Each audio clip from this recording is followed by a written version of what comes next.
வணக்கம். G news Tamil 24x7 செய்திகளுக்காக செய்தி வாசிப்பவர் வித்யா.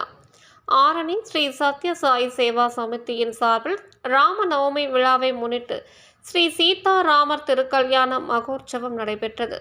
திருவள்ளூர் மாவட்டம் சோழவரம் ஒன்றியம் ஆரணி சுப்பிரமணிய நகரில் ஸ்ரீ சத்ய சாயி சேவா சமிதி என்ற சாய்பாபா திருக்கோவில் உள்ளது.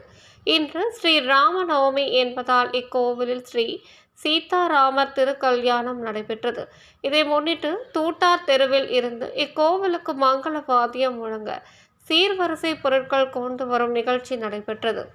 இதன் பின்னர் ஸ்ரீ ஜனக மகாராஜா சுனயனா தம்பதியினரின் மகள் ஸ்ரீ சீதா தேவிக்கும் ஸ்ரீ தசரத மகாராஜா கௌசல்யா தேவி தம்பதியரின் மகன் ஸ்ரீ ராமச்சந்திர மூர்த்திக்கும் திருக்கல்யாண மகோற்சவம் மிக சிறப்பாக நடைபெற்றது.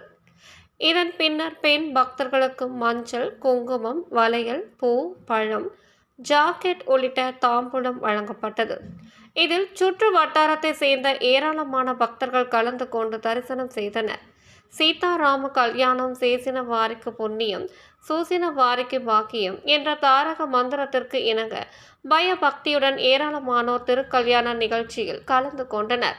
மதியம் கோவில் வளாகத்தில் அனைத்து பக்தர்களுக்கும் அறுசுவை உணவு அன்னதானமாக வழங்கும் நிகழ்ச்சி நடைபெற்றது. இந்நிகழ்ச்சிக்கான ஏற்பாடுகளை ஸ்ரீ சத்ய சாயி சேவா சமிதி நிர்வாகிகளும் பக்தர்களும் சிறப்பாக செய்திருந்தனர்.